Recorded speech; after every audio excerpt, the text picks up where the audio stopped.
Okay, let's talk about the rise of Japeth Aguilar. Ha? Japeth. Japeth, tulis na laro ngayon yung Japeth, no? Hirap sa bat na yan, ha? Saksak, he drives, he takes a three. Di ba? Nakakabasag t-shirt. Oo! Nakakabasag t-shirt yung laro ni Japeth ngayon. Okay, you worked with Japeth, for years with Gilas, and you're probably in the best position to tell us the difference between Japeth then and Japeth now.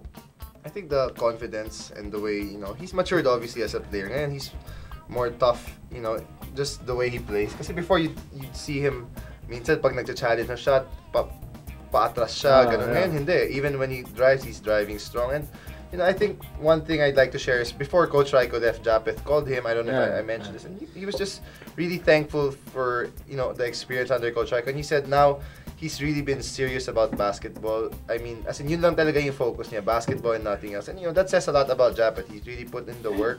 I still think that the second Gilas experience really helped him to become, the kind of player he is today. But you cannot take out everything that he went through. It's an entire experience. Western Kentucky, Ateneo, everything lahat yan, made him become who he is today. And I'm just happy to see him playing this way. Which goes to my point, kasi yesterday I was watching, I was looking through my Twitter, and yung agent niya said, di ba, after nung buzzer beater winning shot niya, si Matthew, he tweeted something like, and this is the reason why Talk and Text shouldn't have let Japeth go. And sa loob-looban ko, this is exactly why you want Talk and Text to, give Japeth away. Kasi feeling ko naman, pag sa Talk and Text, he wouldn't get the same confidence that he has now sa Ginebra. Kasi parang yung tandem nila ni Greg, it's just, phenomenal. And doon nakakuha ni Japeth lahat ng confidence niya, yung aggressiveness niya, it's just crazy now. At that time, he was playing behind Kelly and Manila. You can't blame Talk and Text for letting him go. Yeah. I mean, those are two of the greatest you can make an argument right now, even with how Japeth is playing, that all the teams that sort of gave up on Japeth, all those past coaches who probably felt Japeth was better off in another situation, hindi mo rin sila masisisi because at the time, Japeth wasn't playing like this.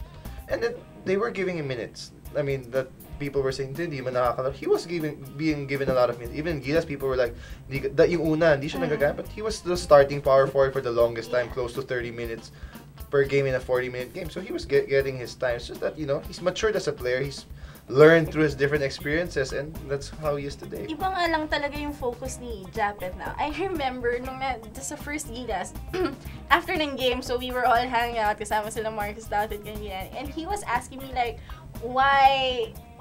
bakit daw ganun yung laro niya? He was so frustrated. Sabi niya, bakit daw yung ganun yung laro niya? Ka-age lang naman niya si LeBron and si D-Wade, but he's not doing the same. I mean, you could just imagine me. Parang, are you seriously comparing yourself to those two? Di ba lumabas yung soft drink sa ilong mo? No, I mean, no disrespect to Japeth, but at that time, I was like, why are you comparing yourselves to... Even now, anyone who compares themselves Yeah, so I'm like... Kung NBA player ka, hey, I'm just same age as LeBron. Di ba? Parang buga soft drinks moment yun eh. So ngayon, at least, nakita ko na talaga, first hand, na nag-mature nga talaga si Japeth. It's, yung focus niya definitely shifted. Yeah, because, I mean, he's always been a hard worker, and Japeth's a really nice guy. I can't say anything bad about him as a person. He works hard, but, just maturity and experience. Sa akin nga, what the F happened, yung from the start of FIBA Asia, kasi that changed everything eh. Siguro dinakdakan na yung mga tao. Yun nga eh, remember? All the crowds like, look, my God, this. Before FIBA Asia, people were even considering dapat wala si Japeth sa lineup, si ganito na lang, si ito na lang. Actually. Diba? May mga taong ganon. Diba? May mga taong ganon. May mga taong ganon. May mga taong ganon, diba? Oo, may mga taong ganon. Itago natin sa pangalan Magu. Yan kasi kung wala ka dito, ikaw pagbibigtaan. Di ba? Before the FIBA... Mamagu ka niya, may tweet yan ni Dali. Before FIBA Asia, people were even wondering kung deserving ba si Japeth to be part of the lineup. Let's be honest. At that time, it was a valid argument. It's a valid argument.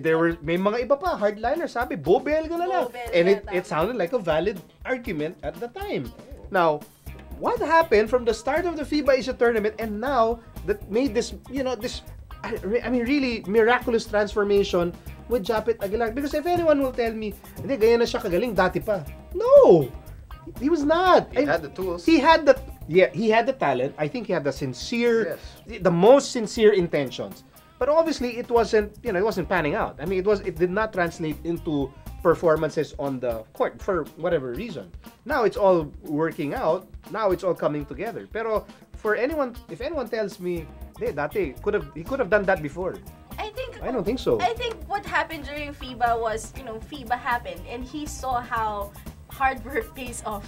The most literal sense. And nakita naman niya kung gaano nag-pay off, lalo na sa kanya. Every time he holds the ball, every time he dunks the ball, talaga yung mga tao talagang all for him. So, imagine that and, being in Ginebra, that's what you're gonna get. You have everybody rooting for you. You have the confidence. Yeah. And yeah, I mean, I honestly think Greg has a lot to do with it also because you're putting Japeth at the 4, which is his natural position.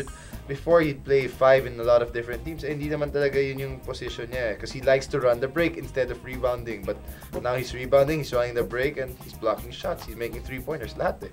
He's been doing everything for them, but it helps that he's just playing his natural position. So, natural position, then you have the confidence from FIBA. For me talaga, the maturity, you won't get maturity if we're talking about 2-3 years ago.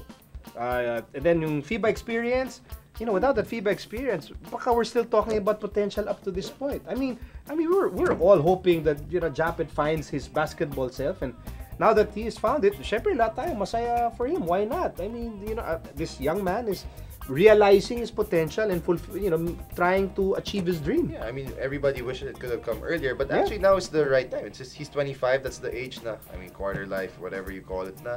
Tama lang na this is the right time. He should be at his peak. Yeah, but I can't believe that he's only 25. And he's only 25. At saka ang dami niyang pinagdaanan from, passing out on Air 21 when he was first drafted. Yeah, diba? Ang daming naging drama na sa career ni Leaving Japeth. Ateneo, trying ang dami. He was injured in Western Kentucky. Yeah. His well-documented struggles with Gilas One, But I think all those things, all those experiences, both yung maganda experience and the painful ones, syempre combine mo lahat yan, then you have that magical experience of FIBA Asia, and then you have the Japeth now.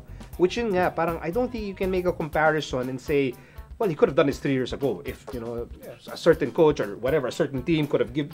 Parang that's hard eh. That's a hard argument to make. Kasi wala pa experiences eh. Wala pa yung maturity. When you put all of those together, this is the result now. All the experiences he went through. So with saying that, may proposal ako. What's your proposal? Since ayaw natin yung mga height ng mga tao go to waste, di ba? Ayaw natin yun eh. Sayang yung height eh. Lalo na ako. Nakapanghinayang yun eh. Dami nun. What if si Sam Eman lagay rin natin sa FIBA? Diba? I think people just need opportunities. I think for me, would you agree with that? Yung kailangan ng opportunity. I think the talent has to be there. I mean, Japeth is just talent si Sam. Yeah, I know. But with Japeth kasi, yung physical gifts niya are out of this world for his height. It's crazy. It's crazy. I mean, yung 3 points niya, hindi chamba yun. Nice stroke. Yes. I mean, I bet he's doing that sa practice every day. I'm sure. He shoots a lot. Even before, Look, if anyone tells me yung 3 points niya sa Tokyo was chamba, I'll totally disagree. I will totally disagree. I mean, even Coach Chot said, okay, you know what? He's gonna do that. He's gonna do more of that. Kasi kaya. It's not, hindi siya balibag. It's not, hindi siya yung galing sa dibdib. May aim eh. Ano talaga? Totoong he shoots a lot. Yeah. Dati pa yun. Works hard, 3 points, 2 points. Very high percentage yung mid-range niya ever since. Okay, so what is the ceiling for Japeth? Okay, he's producing incredible numbers dito sa Philippine Cup, which means na this is something that you might expect from him, from now till the end of the season. I mean, are we looking at BPC? Are we looking at, mythical team? Are we even looking at MVP? For now, I would say he definitely should be the most improved player. And and mythical in the works. Maybe baka siya pa yung maging MVP finals ng finals kung umabot sila ng finals. Why not? I mean, why not? I'd say he has a legitimate shot to win the MVP, but again, it's gonna be who the import. I mean, what import they're gonna take? What kind of import? Or this confidence. All Filipino. diba? I'm best player of the conference, that's fair. Yeah. Pero kalaban niya rin si Greg. Even Greg is gonna be his own competition with Junmar. But depends on the import. If they're gonna get a wing in the next two conferences, then they'll all have a legit shot. I mean, I wouldn't be surprised to see him as the MVP.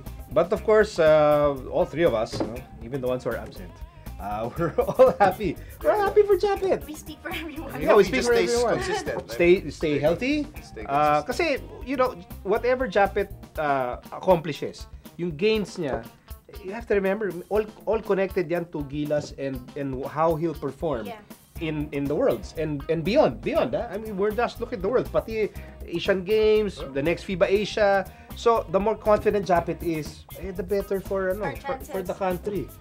Not necessarily just hindi lang sa Ginebra, syempre, for Ginebra, obviously. But, looking forward, and, as Japeth, Japeth's been here more than once. And, syempre, you can't help but wish, this, sabi mo, bait naman si Japeth eh. You wish him well. You want to see him perform, di ba?